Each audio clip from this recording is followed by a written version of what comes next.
10, 9, 8, 7, 6, 5, 4, 3, 2, 1. Live from Swansea, this is the Twilight Show with Nathan Gynn. Boardab Hab, Croeso Abertawe, everyone, welcome to Swansea Twilight Show with me, Nathan Gynn, on Teachers Talk Radio. Tonight, we are talking about belonging. What does it mean to belong at school? What are the benefits of belonging for our students? And how do we develop a sense of belonging in our schools? Tune in, talk it out, off we go. Live from Swansea, this is the Twilight Show with Nathan Gynn on Teachers Talk Radio. Tune in live at ttradio.org, or to join in the conversation, download the Podbean app and search Teachers Talk Radio. Follow the hashtag TTRadio. Tune in, talk it out with Teachers Talk Radio. Boridar Pab, Croeso Abertawe. Hello everyone, welcome to Swansea and welcome to the Twilight Show with me, Nathan Gynn, on Teachers Talk Radio. Now, tonight, as I said in the introduction, we're going to be talking about belonging. And this is going to cover a lot of different versions of that. I'd love to hear what you call it at your school. Sometimes here in Wales, we call it cynefin. Sometimes I know in America, and I've tried to get into that a little bit, this idea of school spirit, of pep rallies. What does it mean to feel you belong at school? And of course, what can we do then if it is beneficial to belong and feel that sense of belonging? If it is beneficial, what can we do then at schools to engender that, to promote it within our schools? Now, this has been somewhat of a week-long obsession so far for me, that I have been reading these research articles, asking questions, probing, finding out, trying to work out what it is I mean and what it is we mean as a collective, to talk about belonging and talk about fitting in, whatever your phraseology for it is, to discuss that. So I know the research. I'm going to share some of this research with you, some of the articles, some of the thinking, the psychology behind it, all of those things. I know some examples, but I'd love to hear them. If you are listening live, this is early on in my research into this, and I think there's somewhere I want to go with this. So I'd love to hear your examples about what you're doing if you're listening live in the Podbean app, or if you're listening live across any of the platforms. You can message us either at TT Radio Official on Twitter. You can send those messages live in the chat in Podbean, of course, as well. And comment, share what you're doing, share what your thoughts are on belonging at school. Personally, for me, it's been a mixed bag when I think about my own education, and that was shared through one of our Twitter polls. A lot of people talking about whether they felt a sense of belonging and whether they still felt a sense of belonging to their old school, to their alma mater, and how long that went on for. Now, as I say, when I first thought about this in my head, and we were talking about what does it mean to belong, in my head, first of all, it went to sports, and I was thinking about all of those things. Maybe it's because, it's February, March, it's Six Nations. I'm thinking about those team colours. And I reflected on how many of our school metaphors are about belonging, are related in that way to sports, about us being on the same team, even wearing the same clothes, our uniform, our kit, we're all dressed the same, even singing songs together, that collective celebration as we do it. And it seems that isn't an unknown feature. I point first to an article that I found from CNBC called "Why Being a Sports Fan and Rooting for a Team is Good for You." This is from 2020, in July of that year. And Corey Steig, who wrote it, talked first of all about sports fandoms being more than just education, and how they can boost your self-esteem and make you happier.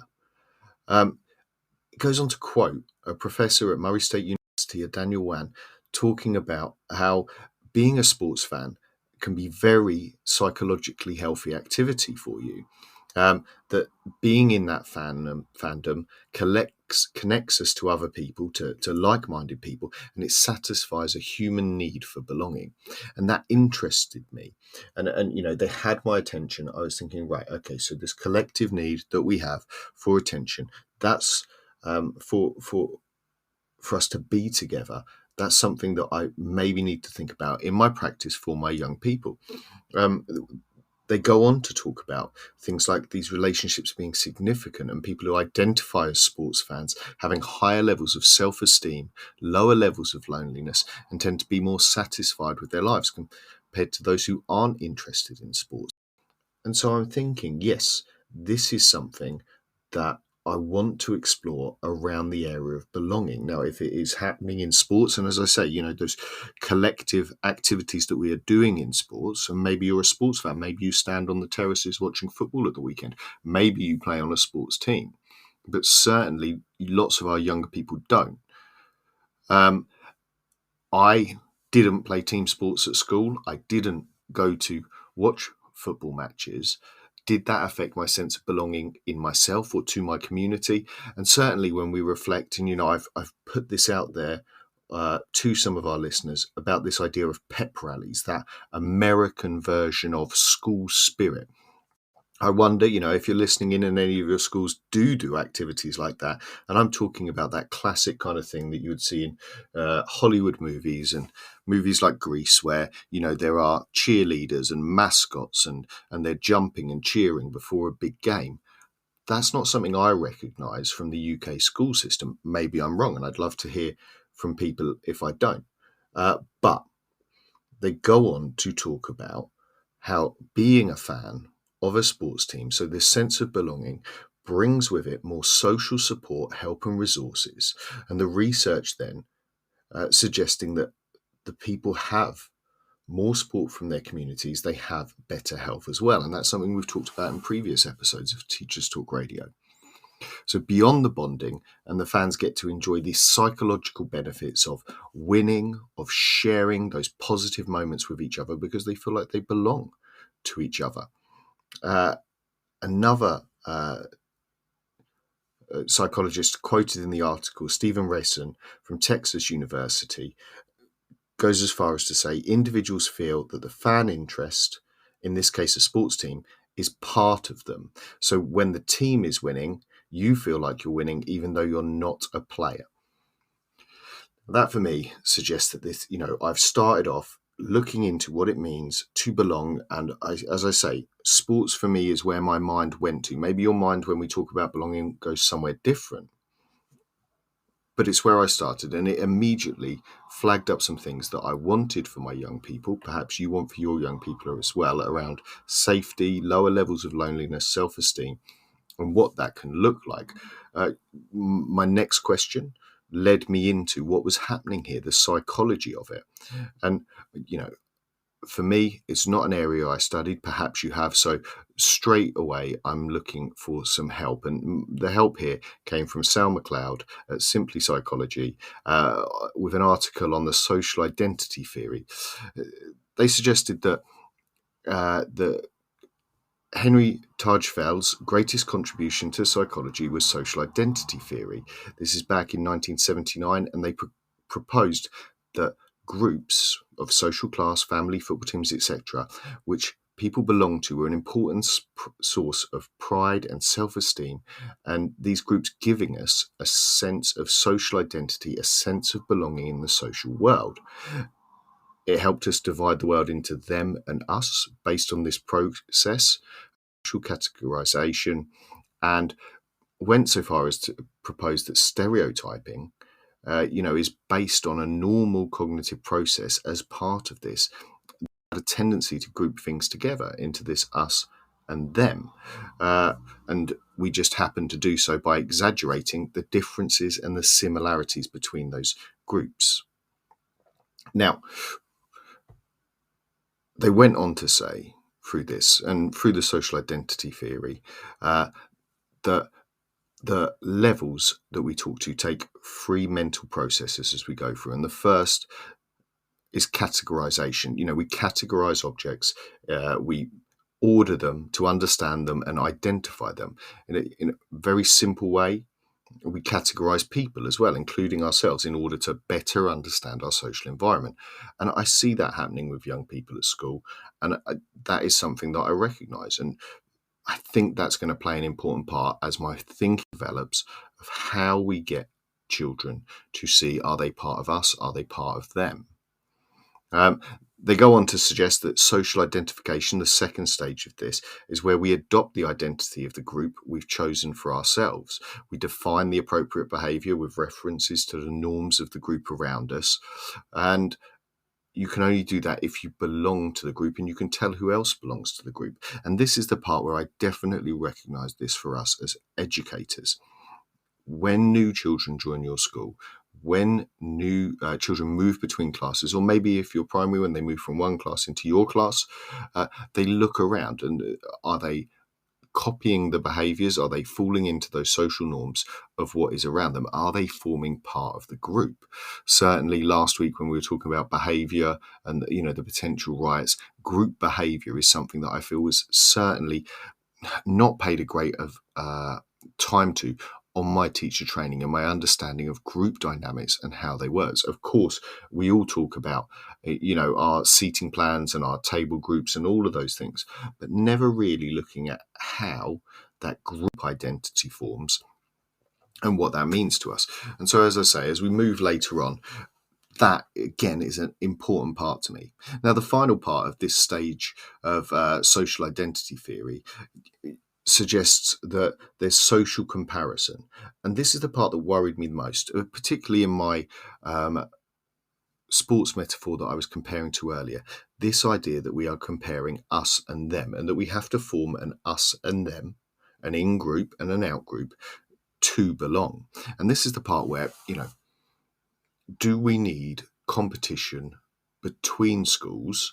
Does there need to be us and them for belonging to happen? And this will be my big question throughout, because if we are talking about belonging as belonging happens with sports, as belonging happens with teams, then there is an us and them, and there is a competitive element to it, which worries me.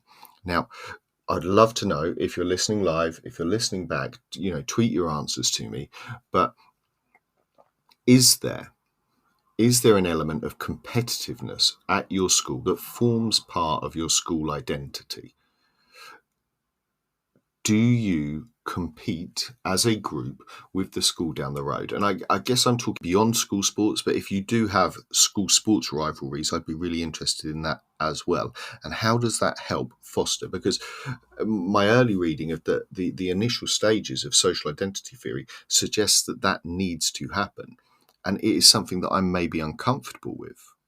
Maybe you're not. Maybe you think that that's okay and that's normal. We need to have that kind of competition, us and them, within our schools. For me, it worried me as we went through. It led me on to this idea back into sports psychology of what it means to belong. What does belonging look like? And I went to an article from Headstrong Mindset, and it was called A Team Culture of Belonging versus Fitting In. And this again led me to some really interesting thoughts of what we mean. What do you mean when you say that someone belongs at your school? Is it that they just follow all the expectations? Are we gauging it from young people of what that means to belong? This article says there's a subtle but critical difference between a culture of belonging and fitting in.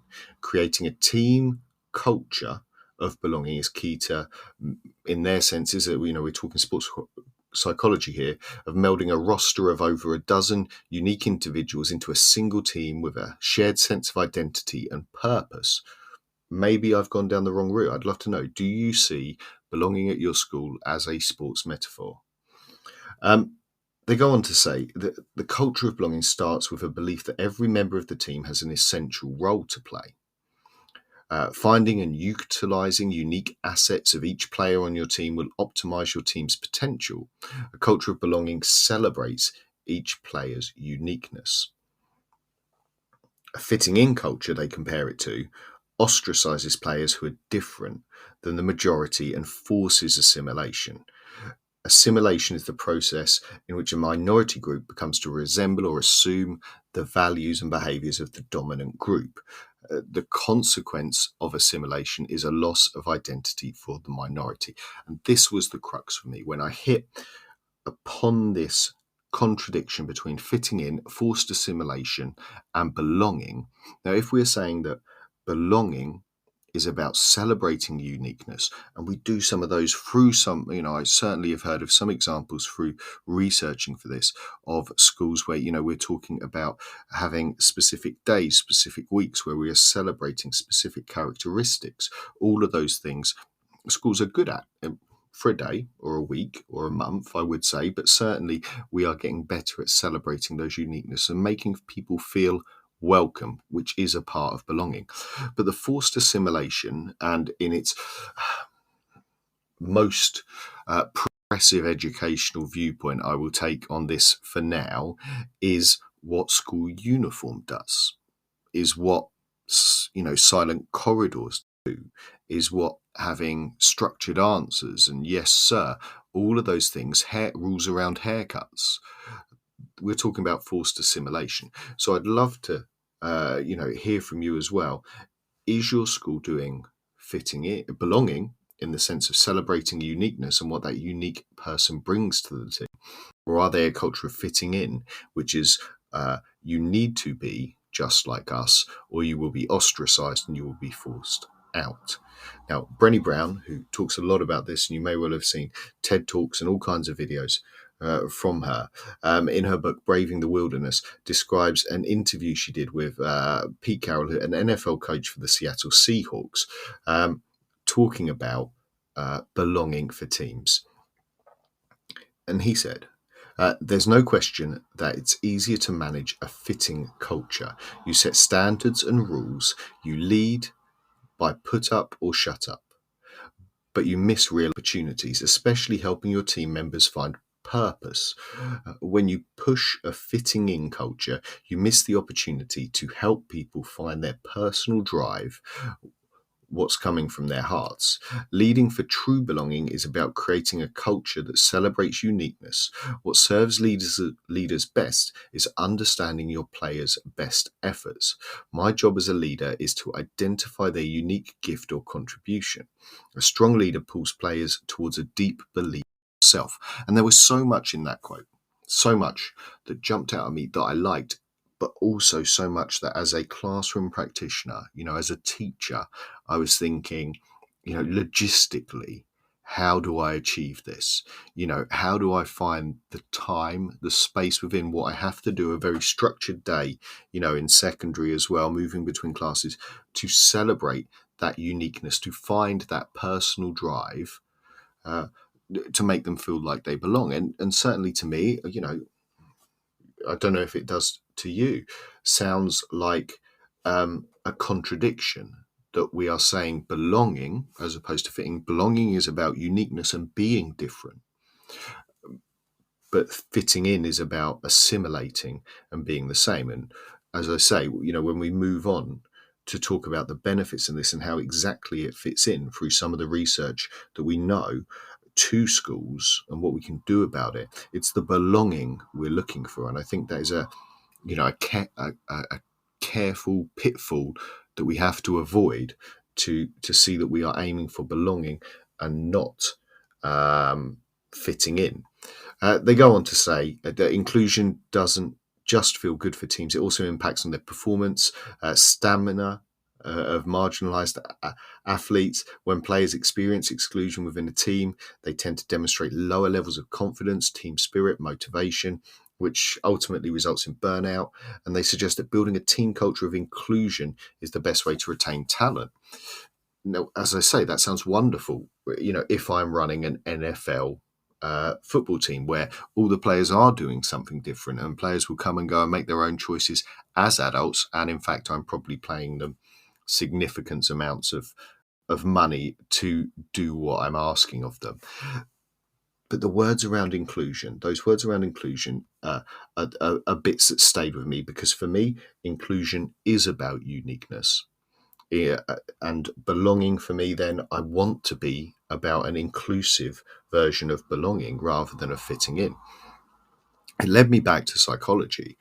And an article by Kellyanne Allen, who we will hear about later in a meta-analysis that was done across all of this research, but a very important name in the area of belonging, for an article in Psychology Today talking about your sense of belonging in modern times, goes on to really explain, and for me, what belonging is. And she says that belonging is the subjective feeling of deep connection with social groups, physical places, individuals, and collective experiences. It's a basic human need that predicts a variety of mental, physical, social, economic, and behavioral consequences. Now, I'm going to pull back for a second to that first sentence about a deep connection, because in sports so far, we've been talking about social groups. But when I asked teachers about their experiences at school and their sense of belonging to it, it was much more them talking about the physical place and a sense of belonging to a physical place. When we talk about the Welsh curriculum and Cynefin, we're talking about habitat, a place that you belong, not just the group. And we know that groups can change. But when I feel about my sense of belonging, and as I've said, I didn't play for teams. I wasn't a team sports person necessarily. I have a sense of belonging to places. I know places that I feel safe. I know places that I feel I belong. I also have a feeling of belonging to collective experiences and people who I've shared those experiences with. And maybe that's an area that within my practice I need to focus more on, that actually that sense of belonging comes from the school prom, comes from the school ski trip, comes from those experiences that we had together that fostered a sense of belonging, comes from our celebration assemblies in primary, comes from our class assemblies in primary. All of those things are actually fostering us a sense of belonging, within this definition at least. She goes on to talk about the history of belongingness, and she says, according to several studies, the primary design of the human brain and immune system is to keep both body physiologically and physically safe by driving people to avoid social risks that concern social safety, connection, and belonging. As a result, our sense of belonging may be just as vital as food, housing, and physical protection in the long term for promoting health and survival. And that made sense to me as I read it. Maybe it made sense to you, but we talk about people forming groups, forming societies, forming towns, cities, countries, and states. This is what humans do. We belong to groups.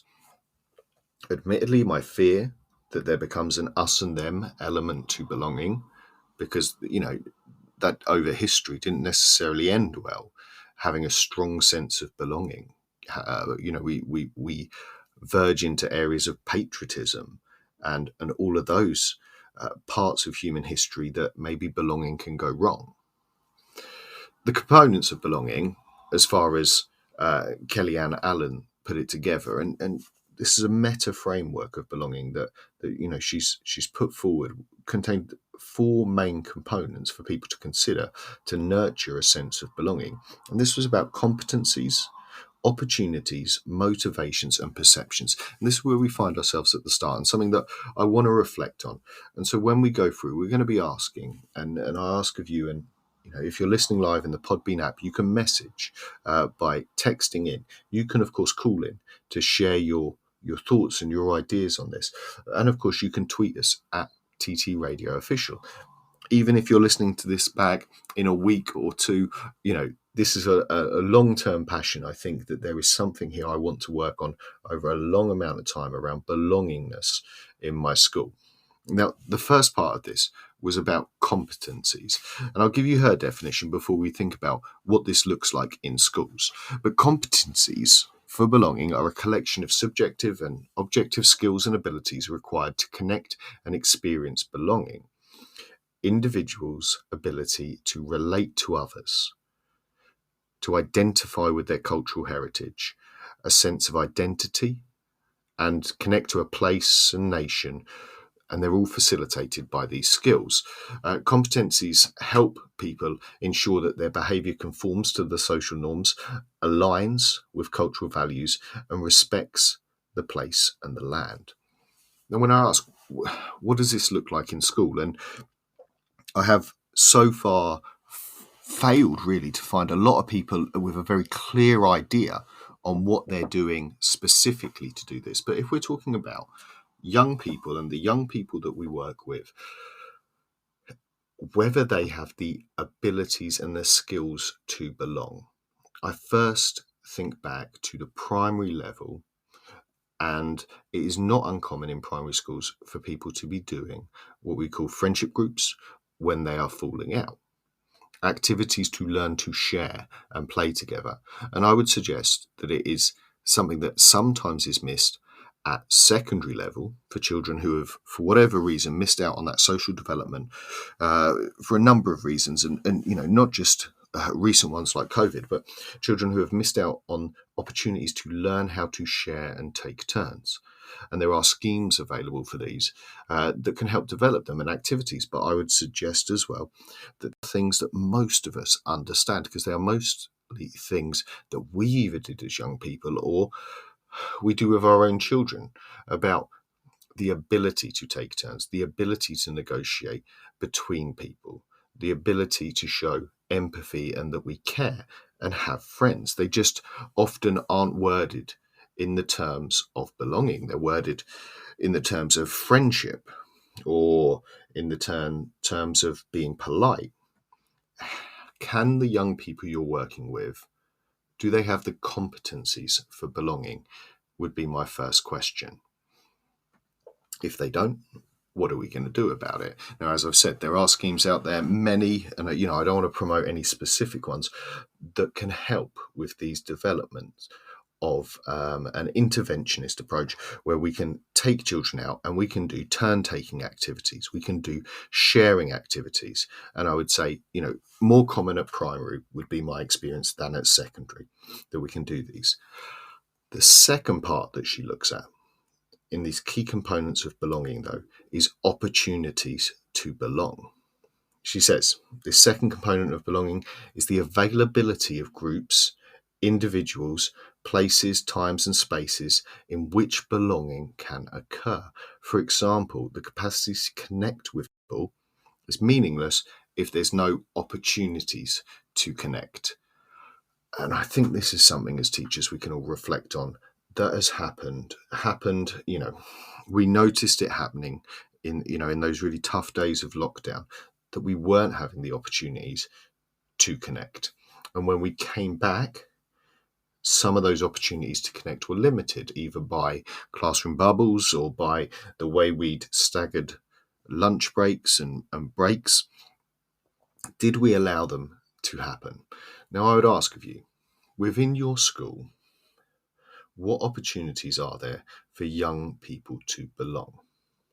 Now, we already know that teams and clubs and those type activities, from the sports psychology of fans, we know that those are opportunities to belong and to develop that sense of belonging and the positives that come around it.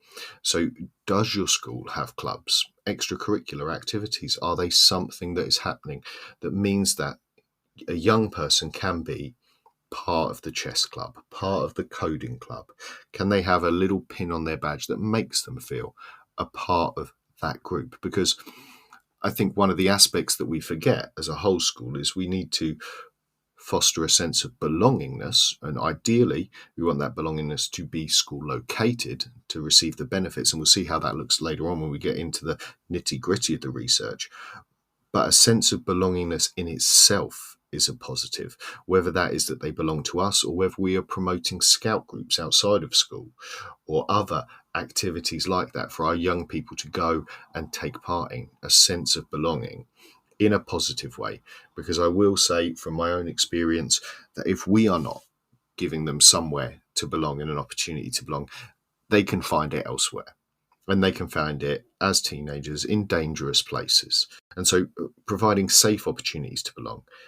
And when I reflected even more on this, I thought about break times. I thought about play times. And those are all things. And are you making the effective use of those to allow opportunities for groups to develop, to form a belonging? But my question, of course, as always, is that competitiveness of us on them and how we mitigate between that. Because we want people to develop belonging. We don't want them to ostracize others by developing that belonging. Of course, we could go further because some schools have even more formal structures. I am yet to hear of very good practice. I'd love to. Maybe your school does houses really well. Those systems that, for me and my experience of it, is generally just used for dividing people up for sports day. Maybe you have a better system of that. Of course, here in Wales, we use it for the Eisteddfod as well. Maybe your school are doing that better to perform a cross-year group opportunity for belonging as opposed to just within their year group. And of course, depending on the school, we have form classes. And these are all opportunities for us to belong. And are we making the most of them? Does your form class belong? Do they feel a sense of belonging to that form? Or are we making it so that it's fluid and chopping and changes? And I'm not sure if I, know the right answer to this, because sometimes we have to change groups. And if we are going to foster a really strong sense of belonging to my maths class 10-1, what happens if a child has to move? And how do I transfer that? Is that rejection? Is that bad? Now, the final of the components of belongingness that Kellyanne Allen put forward was motivations to belong. Now, she suggests that the motivation as the third component to achieve belonging, there needs to be a motivation to want to belong. Belonging motivation refers to the underlying drive for humans to be accepted, to belong, and to seek social interactions and connections. As a result, individual characteristics, circumstances play critical roles in our understanding of belonging motivation.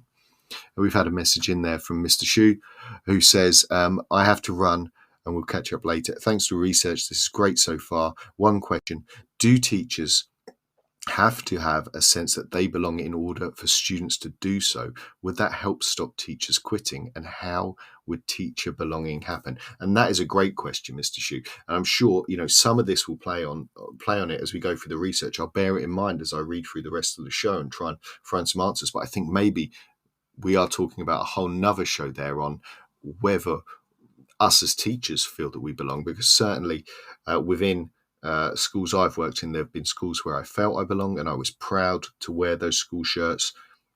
And there are schools where I didn't feel I belong and I didn't last long. So certainly as adults, we know that a sense of belonging happens. She goes on to talk about perceptions of belonging. So we've talked about our competencies for belonging. Do they have the actual skills? Have we given them, have we taught them the actual skills of how to relate to others, make friends, take turns, all of those things that it takes to develop a sense of belonging? Have we given them throughout our school day opportunities to belong? Are we giving them the opportunities to belong through clubs, through houses, through our form groups, through whatever it is, through celebration assemblies, opportunities to belong? Do they have the motivations to belong? And that, as far as this suggests, is inherent, but also I think they need to see the benefit of belonging themselves, because it is very easy, and certainly, suggested last week on our show about teenagers and behaviour, suggested that teenagers actually want to feel like the outsider out sometimes. Well, those motivations to belong, what are the benefits of them for belonging? Are they front and centre? What is the benefit of being a house at your secondary school? Or does it just mean that you have to wear a blue colour on sports day? Is that it? How are you signalling that to your young people? And that feeds into, as I say, this final one, perceptions of belonging. And these perceptions include a person's subjective feelings and cognitions about experiences of belonging, and so what they've gone through before. Now, an individual may have abilities, opportunities to drive to belong, yet feel like belonging needs haven't been met. Their past experiences and events might influence that perception, their self-confidence and their desire for connection. Whether consciously or unconsciously, most people assess whether they belong or fit with others around them all the time. So the perception of belonging, what does it look like for them to belong? Do they want to belong? And I would frame this, at your school, is there talk of the classic teacher's pet, the goody goodies? Is that how people are framing it? Because if they are, I'd say, is there a perception of belonging problem at your school that is a barrier to everyone else engaging in that? Has there created, in that sense, in their perceptions, and us and them, that they don't want to be with us? They'd rather be them. They'd rather be on the outside, because what they're seeing, their perceptions of what it's like to belong, is not a positive. Those are all questions for you. Now, as I say, we need to, before we move on, say a quick thank to some people who help us out, and that's John Catt, the publishers of wonderful books, and we just want to hear a little bit from them and why they fill my bookshelf here at home. This show is brought to you in partnership with John Catt Educational, a leading publisher of books, directories, educational guides and magazines specifically aimed at forward-thinking schools in the UK and beyond. Have you checked out their latest releases? Don't miss out! Visit johncattbookshop.com to explore their full range of titles and advance your own professional development today. Happy reading! Live from Swansea, this is the Twilight Show with Nathan Gynn on Teachers Talk Radio. Tune in live at ttradio.org, or to join in the conversation, download the Podbean app and search Teachers Talk Radio. Follow the hashtag TTRadio. Tune in, talk it out with Teachers Talk Radio.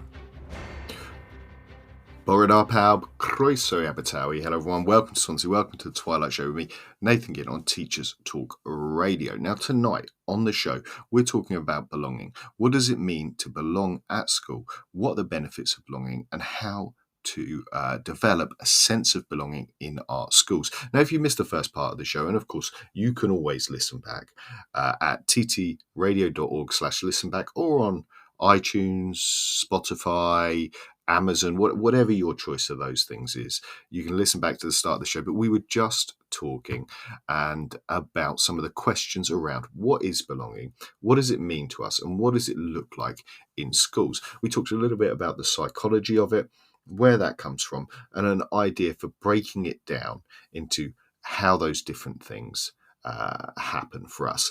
Now, we're going to go straight back into it, talking a little more psychology before we move on to what that looks like for school belonging. And I wanted to draw your attention to an article from Psychology Today, and this by called The Sense of You Belong Somewhere.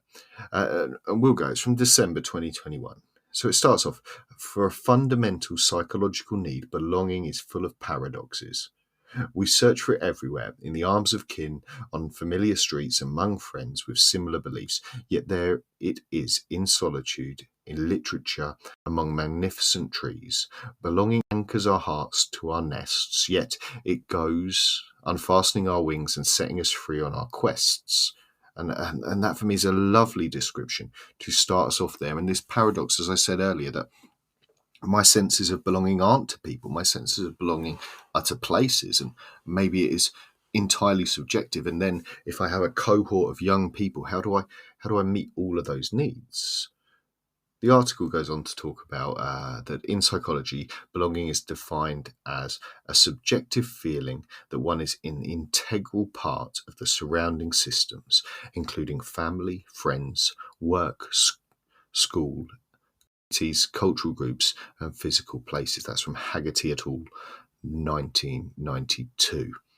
Now, I love that as a description, because we talked earlier about belonging as opposed to fitting in, belonging being about celebrating the uniqueness of the individual. And it's something that I hadn't thought about. Maybe you hadn't, text in, let me know.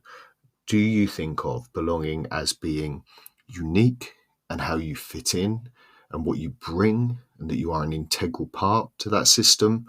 Or do you see it as fitting in and that you are, one of those many ants on the anthill working away, but all the same? And which model of schooling are we thinking about then? Are we thinking about them differently?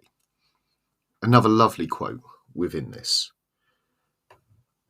is a quote on belonging from the poet John Donahue, which goes, belonging suggests warmth, understanding, and embrace. And I love that as a quote on belonging. I'm not sure how I'd find it in school, but it is something that I'd maybe have on the wall. When our young people come to us, do they feel a sense of warmth, of understanding, of embrace? When we get onto the research, actually, John Hattie codifies those a little bit for us to really explain what that sense of warmth, understanding, and embrace could look like for a teacher to explain to their young people.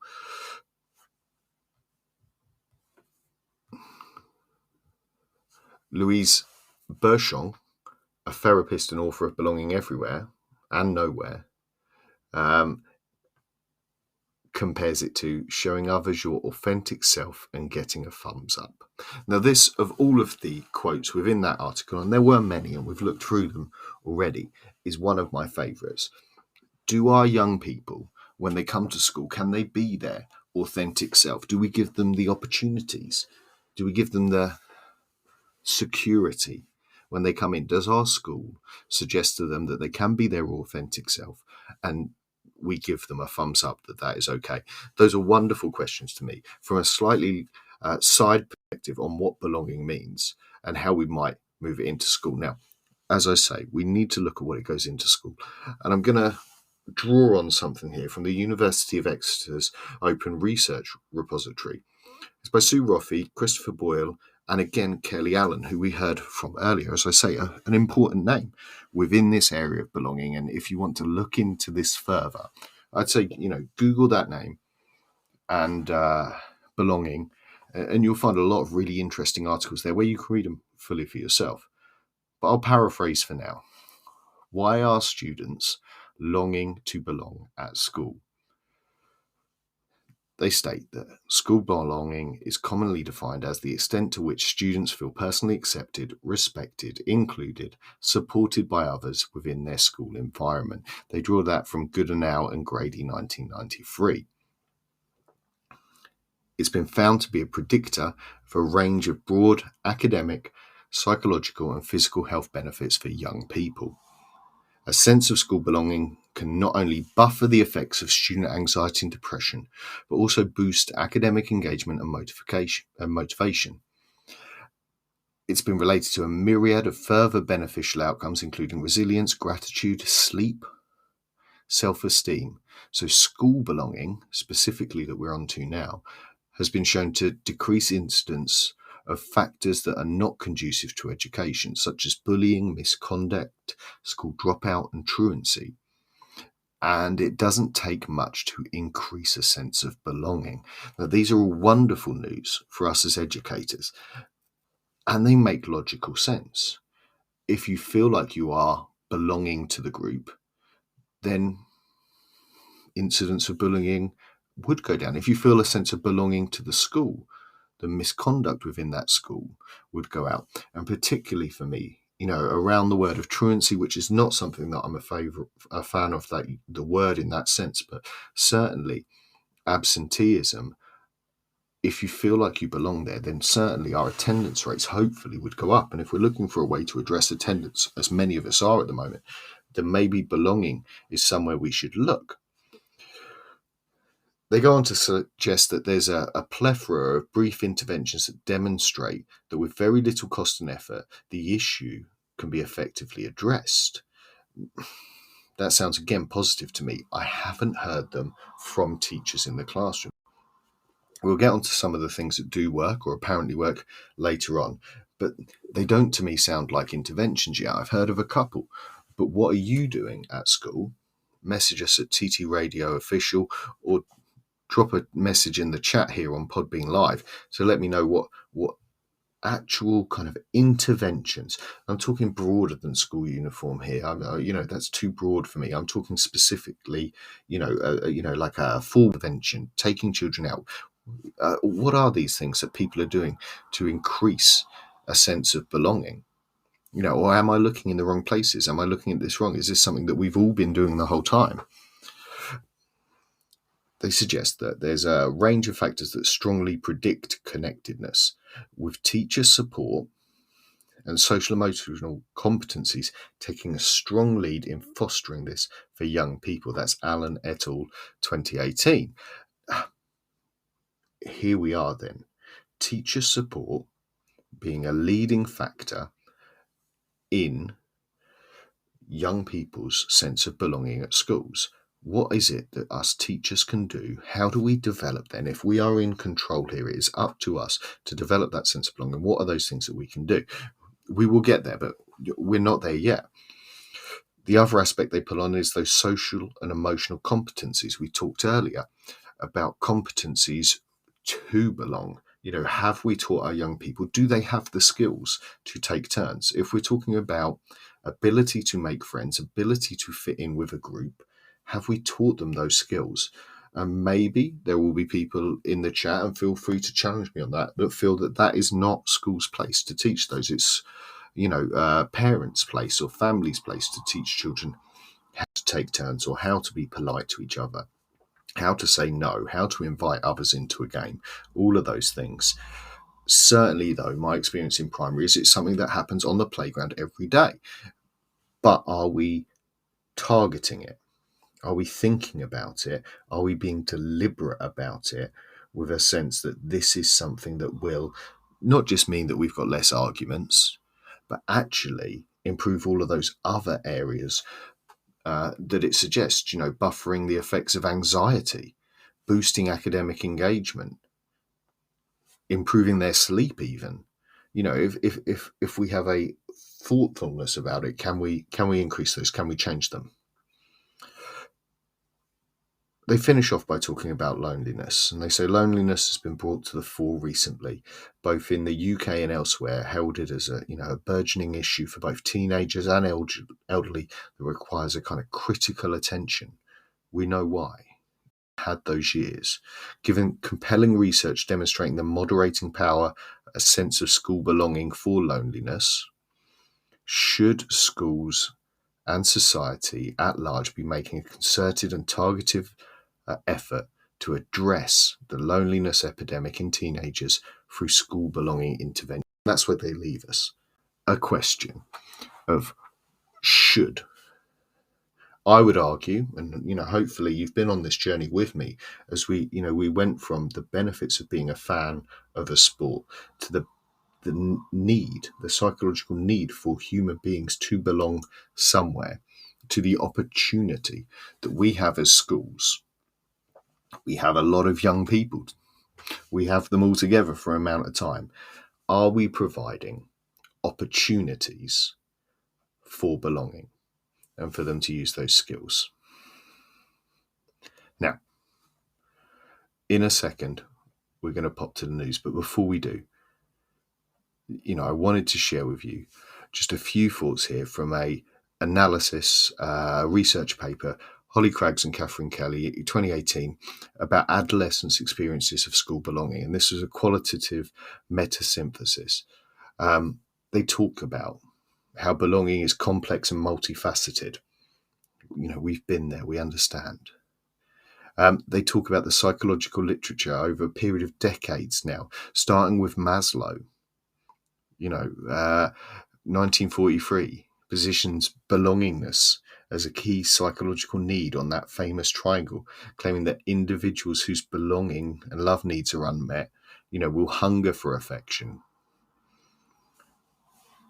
Belongingness for Maslow being a motivational force that impacts directly on their social behavior.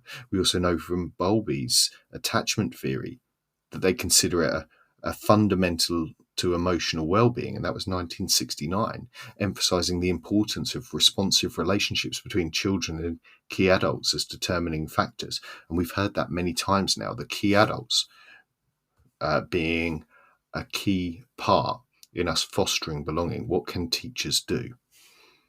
Well, we go so far as to find that even in 1995, we're still talking Baumeister and Leary, and they talk about a focus on the relational aspect of belonging, defined as a hypothesized need to form and maintain strong, stable interpersonal relationships. And they conclude that belongingness is a need as opposed to merely a want. Now, if we are taking this for granted, this is something, the research has stacked up for us over many decades that belonging is something we want for our young people. Opportunity, I would say we have the schools, whether or not when we go through it, we are making enough of those opportunities, is another question. But the Centre for Disease Control, in their review in 2009, concluded 4 factors that could increase school connectedness. And we're going to flick back between these. The first one was adult support. School staff can dedicate their time, interest, and attention to emotionally support students. What does this look like in school, though? What does that mean? And I would argue, do we have the time? I know of many secondary schools where form time is now filled with academic or pastoral lessons, for want of a better word, rather than one-to-one time where we are dedicating time to be interested, to give young people our attention, to show that we are there for them. Well, as I say, this suggests that we need to make more of that. And are we missing a trick? Are we missing an opportunity there if we are not providing adult support through our school staff, or making the young people do it, making the young people feel that they are supported? The second one that they come through as the 4 factors is belonging to a positive peer group. A stable network of peers can improve student perceptions of school. Now, there are at primary, certainly, things that people do to support, to help friendship groups build. I would say that my experience of those is somewhat surface level. Are we getting deep enough? And for me, are we providing them the skills for those to work? Because it's fine for us to get a group together, but if they lack the skills that we talked about earlier to be able to form a sense of belonging, then those networks aren't going to stay stable and aren't going to improve our students' perceptions of schools. But I think it is a very common thing that we would all collectively say that actually, do you know what, having a group of friends there, a positive group of friends there, improves your perception of schools. And maybe some young people, I would argue, are only coming to school to see their friends. The third one that they talk about is a commitment to education. Now, this one, I think, is something where schools do well. In my experience, believing that school is important to their future, and perceiving that the adults in school are invested in their education. That they are getting students to engage with their own learning and be involved. Now, maybe I'm wrong, and feel free to shoot me down, in the comments, in the tweets, if I am wrong about this. But I think that most young people that I meet know that teachers are committed to their education. There are some who feel that teachers aren't listening to them, or feel maybe that teachers, don't get them. But I would argue that that comes from a different place. That comes from a place of adult support rather than a commitment to education. The final one that they give, and before we get to the news, is school environment. The physical environment and the psychosocial climate can set the stage for positive student perceptions of school. When you walk into your school, do your young people feel that it is for them? And I've heard this described as, simply as the pictures on the walls, the names in the textbooks. Are they represented there? Do we have good representation of all our young people within our schools? And even to the extreme of, consider yourself a young person who is has a disability, and they arrive at your school and they're not able to access all the facilities, what does that say to them about whether they belong there? Do they hear their home language spoken there? Do they see it within displays? Do they see people like them when they arrive at your school? And if not, what does that say about your school and how inclusive it is and whether you can develop that sense of belonging? I also think there's elements there about school design, and some of those things as teachers we can't do, but certainly through our displays, through our choice of resources, we can change the school environment to better represent our children and to better support their sense of belonging.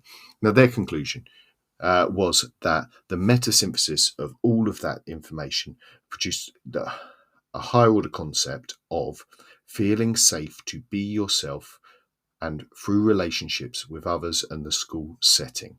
And that, I think, is where we leave it now. When we talk about belonging and when we look back on this, is when we say belonging, I'm asking about, are young people feeling safe to be themselves in and through relationships with others in the school setting? Now, we're going to pop to the news, but when we come back, we're going to hear from that big research article by John Hattie, that meta review of all of the information so far that we know on belonging through educational research, and we'll pull out all his key findings, the things that we should be doing as educators. So if you've got thoughts on it, share them with us now, and we'll see you just on the other side of this news. This show is brought to you in partnership with John Catt Educational, a leading publisher of books, directories, educational guides and magazines specifically aimed at forward-thinking schools in the UK and beyond. Have you checked out their latest releases? Don't miss out! Visit johncattbookshop.com to explore their full range of titles and advance your own professional development today. Happy reading!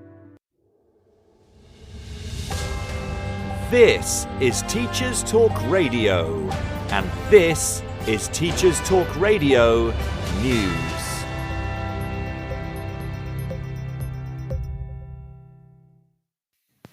The BBC has relaunched the 500 Words Writing Competition. The competition was first launched on Radio 2 in 2011 by its then breakfast show presenter Chris Evans.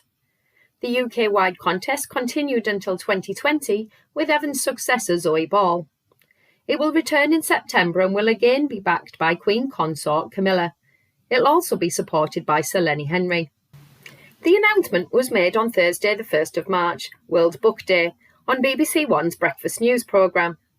BBC Breakfast presenter John Kay said, "We are delighted to be championing 500 Words and look forward to stellar entries from talented, aspiring young writers." Up until 2020, the competition had received more than 1 million stories, all written by children and adding up to more than 440 million words. Judges on this year's panel will include teachers and librarians, as well as best-selling authors, which will include former Children's Laureate Mallory Blackman and Charlie Higson, author of 5 of the Young Bond novels. The grand final will feature 50 of the best entries from 2 different age categories, and it will take place on World Book Day 2024. WhatsApp messages sent by government ministers and civil servants during the height of the pandemic have been causing a stir in many circles since the Telegraph published its series of stories giving insight into a usually private world. Several teaching unions hit out at what was described as contemptible comments in the WhatsApps by former Education Secretary Sir Gavin Williamson. In the messages, Williamson appeared to suggest that staff were looking for an excuse not to work during the pandemic. There were also comments made by former Health Secretary Matt Hancock, who referred to teaching unions as a bunch of absolute arses. Sir Gavin was seen to reply, "They really do just hate work." In a perhaps ill-advised series of tweets this week, Sir Gavin Williamson attempted first an apology, saying the comments were aimed at some unions and that he had the utmost respect for teachers. But many of those replying pointed out that unions are made up of teachers and that cannot be separated. They and union leaders went on to point out that teachers worked throughout the pandemic. National Education Union Joint General Secretary Mary Bousted went on to say that she hoped that the present Education Secretary, Gillian Keegan, did not share the contemptuous attitude whilst the current pay dispute continues. Whilst the pay disputes continue in England, they are possibly just getting started in the Channel Island of Guernsey. NASUWT leaders on the island say that local members have voted overwhelmingly in favour of industrial action over pay and workload. According to a report in Guernsey Press, strike action was backed by 9 out of 10 voters who took part in the ballot. 57% of members voted. Teachers in Guernsey have been offered a 3-year deal with a 5% increase in 2022, a 7% increase in 2023, and an increase of 1% below inflation in 2024. Meanwhile, in Scotland, the EIS union has suspended all planned strike action after a new pay deal was offered. The 12.3% increase on the current pay rate has been welcomed by EIS leaders, who are said to be recommending its members accept the offer. The union will ballot its members on the deal, which would see teacher pay rise by £5,200 in April. Scotland's Education Secretary has welcomed the suspensions of strike action, but the NASUWT's General Secretary, Dr Patrick Roach, said the offer was paltry, and whilst it would ballot members, its campaign of strike action and action short of strikes would continue. Finally, while strike action causes disruption in schools, the Eastern Daily Press reports that some families have opted for family days out to local tourist attractions. Many of the attractions have created special offers and promotions to make the most of possible extra visitors on planned strike days. Banham Zoo and Africa Alive offered free entry for up to 3 children per paying adult. A spokesperson for the attraction said they hope to provide an educational experience for children to learn about the planet and the environment. This has been your Teachers Talk Radio News with Joe Fox. This is 2 Minute Tech with Steve Woods, your tech briefing on Teachers Talk Radio. Hello, this week we're going to talk about tech for well-being. We all have tech all around us, but what do you do to strike a work-life balance when technology makes you available 24/7? During the pandemic, parents having the ability to directly message or email teachers increased, and for good reason. The issue now is some schools have continued to maintain this communication. Here are a couple of ideas to let tech make your communication a little easier. First, you need to read your school's policy on replying to messages. This will outline what you're expected to do. A lot of systems have an auto response or an out-of-office reply. When you're taking a break, switching this on can send an automated message to let people know you will respond in a timely manner. Here is where you could quote the school's policy. Do not disturb is another setting you could use to stop devices notifying you between set times that you decide. You can also set this so certain people, like family and friends, can still alert you. Delayed response is a setting in a lot of email applications. If you want to create emails at unsociable times, you can set them to send at specific times, allowing you to work when you like, but not go against any timing set out in school policy. Why not tell us what you do with tech for your well-being at TT Radio Official? I'm Steve Woods, and that was 2 Minute Tech. 2 Minute Tech with Steve Woods, your tech briefing on Teachers Talk Radio.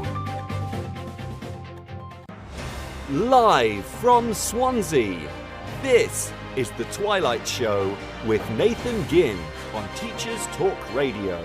Tune in live at ttradio.org, or to join in the conversation, download the Podbean app and search Teachers Talk Radio. Follow the hashtag TTRadio.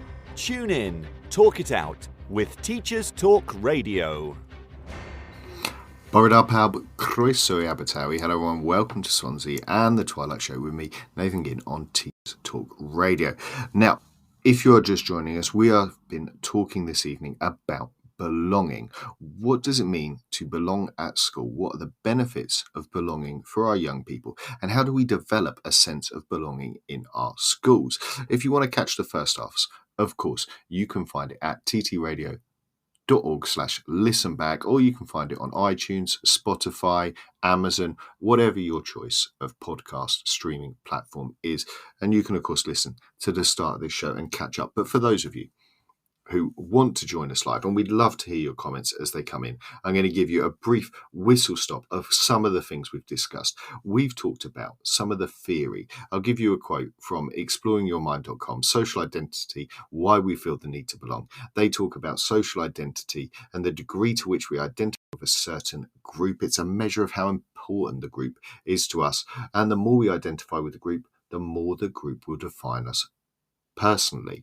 Now, the norms and values of the group are usually shared by all of its members, and the more important the group members consider themselves, the more they will respect each other and themselves. Now, there's a powerful message in that for us as teachers, as those doing pastoral work as well, around belonging and social norms and values, and how we get that positive interactions across our setting as a whole. And if we are going to use belonging as a tool for that, there's something in social theory that backs up what we're looking for.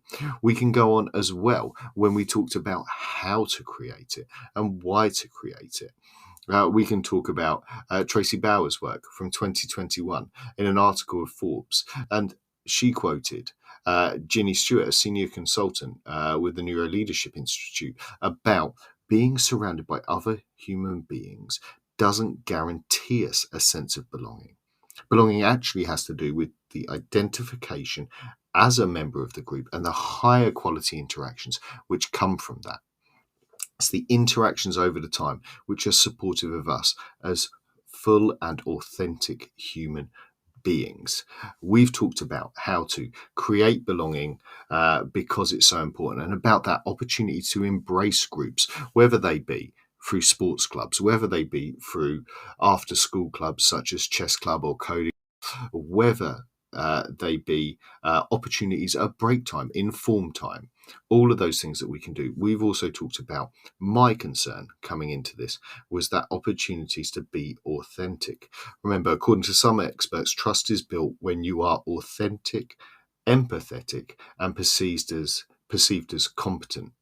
And you can create the conditions for this when you're open and vulnerable, as well as being empathetic towards each other. My concern from the right at the start of this, when talking about the relationship between sense of belonging and sports, with sports metaphors, as we often do, is whether a sense of belonging is competitive in its nature, that us and them that defines the social theory of belonging. You know, is that a negative for us at schools? Do we have to be against? Do we have to have that American movie version of school pep rallies where we are burning the other team's mascot? Is that what we want from education? Is that what we want from the classrooms? And what we're talking about? Apparently not. Apparently, there is a far more inclusive version of belonging that we should be looking for, where it is about being authentic and seeing those differences and celebrating those differences. And I think that is more our UK approach to it. Of course, you know, signalling acceptance we've talked about as well in our displays. Make it more than just a day or a week or a month where we are showing that we accept people and they are represented within our school community, in our displays, in our examples, in our textbooks, and in our language and the way we talk. Now, I promised it at the start of the show and we are on to it now. The big hitter when it comes to belonging is the meta-analysis from Kelly Allen, Margaret Kern, Jan Vella Broderick, of course, Lee Walters, and John Hattie, a name that we're all familiar with, probably in education when it comes to research. Their meta-analysis about what schools need to know about fostering school belonging. Now, I'll paraphrase as much as I can and save you the chance to read it. But remember, here are those comments. We've had some already about what you think about belonging. What are you doing in your school to foster belonging? And are you thinking about it in the ways that they're describing? Because they give us some really sound examples from their meta-analysis. Now, of course, they start off with saying that belonging is an essential part of psychological functioning. And we've seen that across all the articles we've talked about tonight and the examples.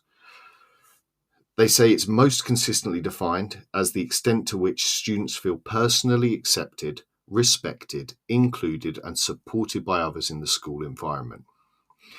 And again, they say schools offer unique opportunities to improve the belonging of school-aged children. They, however, say that research on belonging has been fragmented, diluted, inconsistency in terminology, and they also suggested that there's a gap between our understanding of the importance of this construct and the research about how it's transferred into day-to-day practice within schools. And that is wonderful news for us, because it means that somewhere near the end of this, they're going to give us examples. And I love a research paper that gives me some things I can take away. They do break it down to some things that we've talked about, but probably we think about when we think about belonging. And those 10 themes were about academic motivation, emotional stability, personal characteristics, parent support, peer support, teacher support, gender, race and ethnicity, extracurricular activities, and of course that key for me with my geographical sense of belonging that I feel and we've discussed is environmental belonging to the school itself and the school safety in the building.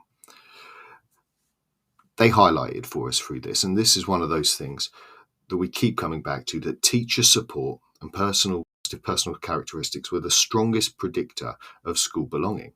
They did also suggest that the results varied with geographic location. Interestingly, they found that it was a generally stronger effect in rural rather than urban locations. I'd love to unpick that. Why do you think that the sense of belonging is more important for school if you are in a rural location? It's a really interesting part that they never answer. They said that they found evidence that independence correlated with less absenteeism, better school completion, less truancy, and less school misconduct. Now, those are all wonderful things, that aims that we should be looking for ourselves, for our young people. And they suggest through this meta-analysis that these are things that improving a sense of belonging will do for us. They said it was inversely related, so more belonging, less of these incidents of fighting, of bullying, of vandalism, of disruptive behaviour, emotional distress, risk-taking behaviours such as substance and tobacco misuse, and early sexualisation. Now, we saw earlier in some of that research around the social theory of belonging that it was a moderator of risky behaviours. And we've heard that in phrases when we hear people talk about the culture in school needing to be stronger than the culture outside the school gate. This is what we're describing. This opportunity for building a sense of belonging that overpowers teenage dangerous behaviours. And also, of course, I don't think anyone could argue, although feel free to argue with me if you want, that if you feel you belong somewhere, you are less likely to vandalise it. I think there's things in there, some of those things that maybe are obvious to us, but the research really does back it up.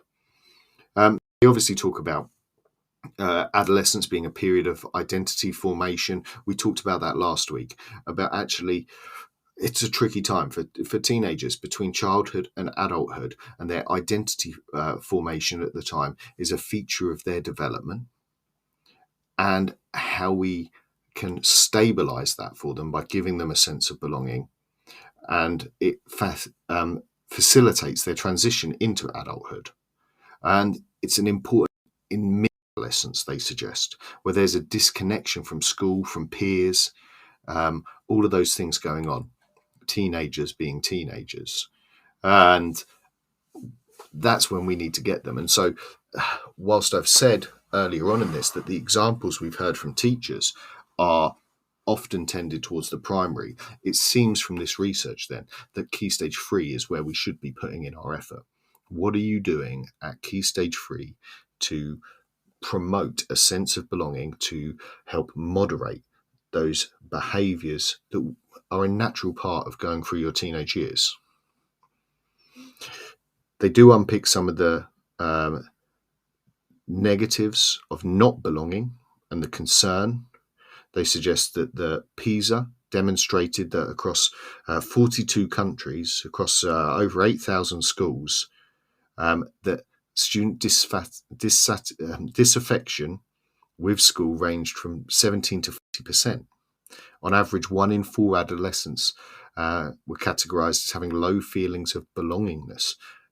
About 1 in 5 reported low levels of academic engagement. that to me suggests that, within this evidence, there is somewhere for us to go, something for us to improve. And as I said, we will get onto those examples that they give. They say it's not simply a phenomenon that belongs to the individual, of course. It affects their peers, their families, their teachers, the microsystem. It affects the school's organisation, the mesosystem, and they link it across multiple of these micro and mesosystems into the broader policies in the area as well. So let's run through some of those things that improve and where we can unpick them if we're going to take away from this. They say micro factors, qualities such as teacher supportiveness, caring, presence, good friends, engagement in academic progress, all of those are things that foster a sense of belonging. Do we have supportive teachers? Do we have good friends? And are we engaged in academic process? Are those things that your young people do? Those are the things that they say we should do through this meta-analysis. They talk about parent support. And they refer to the ability of parents and other caregivers to provide academic support as well as social support, and there being open communication and supportive behaviour, including the ability to show and share compassion and those parental relationships forming the first support of the child and how that transfers to the wider groups as they go through. How well are our adults supporting our young people in their education, and what is your school doing to do it? That's the question from that section. Their next point, they talk about through adolescence, young people increasingly looking to their peers for acceptance and connection. Peer support refers to trust and closeness with friends and peers. Unsupportive peers can be a source of stress and social anxiety. It's very, very common primary schools to see friendship groups and work on being a good friend. Is far less so to see what it means to be a good friend in secondary school, I would say. Please correct me if I'm wrong. If that's the case, how are we supporting our young people to be positive friends and peers to each other? So we've talked about our teachers, our friendship groups, our parents being engaged in academic process. And the final one that they give from those microfactors goes back again to teacher support and teachers who promote mutual respect, care, encouragement, friendliness, fairness, and autonomy. And they say it's present when teachers are perceived as likable, when praise their good behaviour and work and are available for personal and academic support. They say supportive teachers expect students to do their best and scaffolding to help students achieve. This for me is one of the most misread parts of this report, because we're not talking about overly caring, mothering. I'm going to read that final sentence for us again, just so we can reflect on it. Supportive teachers expect students to do their best and they scaffold learning to help the students achieve. Again and again, and in the earlier parts we talked about, it is not the friendship that they require, it is the support and care for their education. We're talking about teacher support, and those are entirely different things. Now, they do give a little guide to some of the meso level factors, some of those bigger things. They talk about schools creating a climate that may be more or less supportive to student belonging. They say how this relates to the number of group memberships and the number of extracurricular activities, and suggest that more extracurricular activities is not necessarily a good thing. It's the quality of those interactions. And are we overdoing it? Are we expecting our young people to go to 5 different clubs over 5 different nights? Would one really quality club do that? There's a question there around our school organisation, and if we are, putting pressure in the wrong places. They do suggest, and this is the thing for me where, I think people are putting in a lot of time and effort. They suggest that little is understood about the environmental features at the broad school level around belonging. So if you are looking to develop belonging and you are doing it through spending a large amount of money on buildings, know from the broken windows theory from Chicago in the 70s that, having a good standard of facilities is important, but this suggests that there's not much known about how they actually impact on belonging beyond that. They do suggest that the school structures and policies impact on a sense of fairness, though. And when it comes to your implementation of your school policies, in particular around behaviour, is it perceived as fair? Not whether it's harsh, not whether it's easy. Is it fair seems to be the factor that comes back mostly when regards to belonging to your school.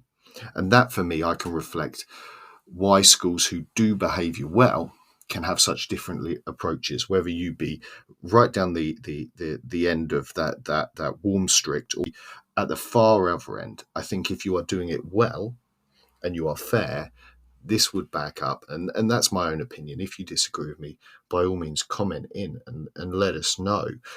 You can find us at TT Radio Official, or of course if you're listening live, you can tweet in as we go, you can text us.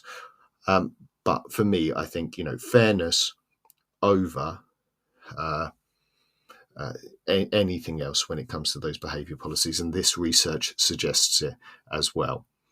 They also go on to give us the suggestion that negative interactions with parents or peers can be intervened by teachers. While the family may be the first unit the children belong to, students often spend more time at their school. And this is where it comes back for us to that. Is the culture inside your school bigger, stronger than the culture outside the school gate? And this is a really positive message for us from all the things we've heard, from all of those things we can do, those steps we can take from this research, this meta-analysis of research, that we have the power to improve the sense of belonging and improve academic outcomes, psychological outcomes, and physiological outcomes for our young people by focusing on this sense of belonging. Now, we are coming to the end of the show, but before we do, I wanted to loop all the way back to my 4 questions from the start. And this was from the framework that was put together by Kelly Allen, also one of the researchers on this meta-analysis, about what we need to be thinking about, the components of belongingness. And I asked the question at the start: what are you doing to develop competencies, opportunities, motivations, and perceptions of young people? And as we go, as we take away, and this will be food for thought for me as well, so feel free to tweet me at Lesson Copy if you want to share what you're doing on it. I think there is a lot of work to be done. John Hattie suggests that in his meta-analysis there isn't enough practical tips for teachers on this topic. What are we doing for competencies for belonging? How are you developing the skills needed to relate to others, to identify with their cultural heritage, establish a sense of identity, connect to their place and their nation? What skills are you using? Particularly at secondary level, I'd love to hear that, because I think at primary we do a lot of work on how to relate to others, particularly in the playground. Of course, opportunities to belong. And I have heard some wonderful examples of things that people are doing, but what opportunities are you at your school providing? When I go back into school tomorrow, I will be thinking, where are the chances for them to feel belonging and develop belonging, whether it be at break times, whether it be in after school clubs, but for me as well, is there a chance in lesson to develop that sense of belonging?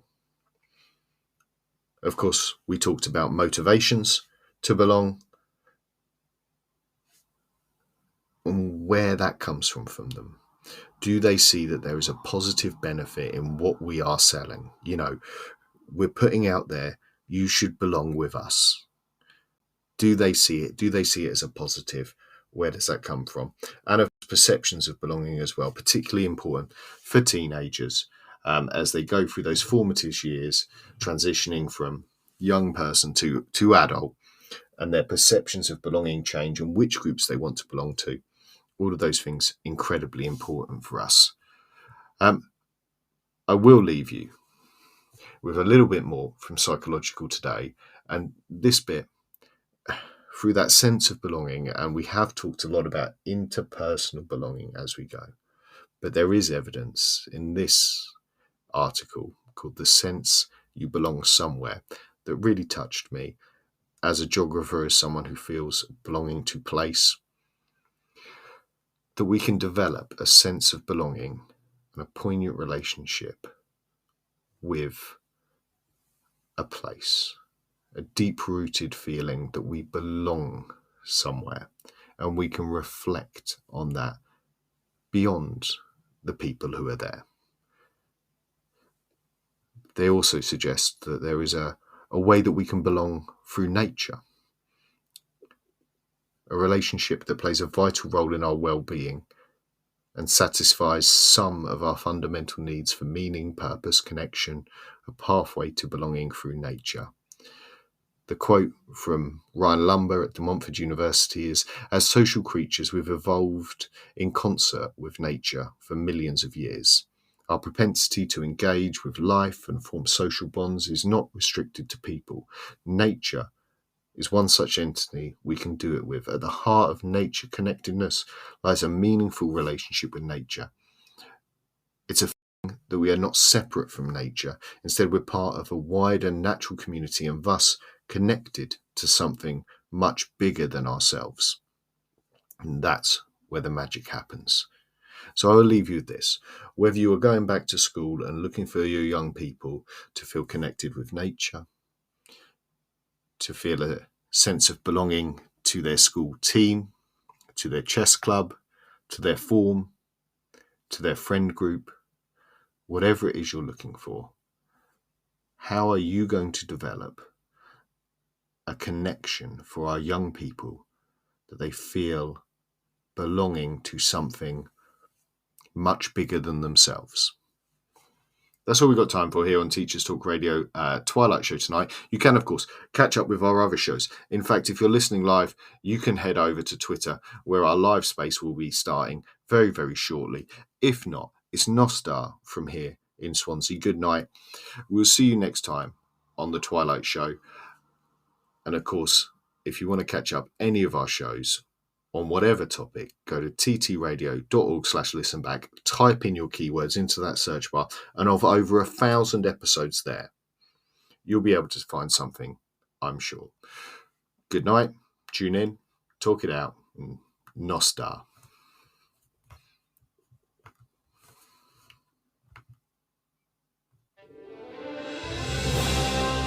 You've been listening to Teachers Talk Radio. Tune in live and listen back at ttradio.org. We look forward to hearing from you next time on Teachers Talk Radio.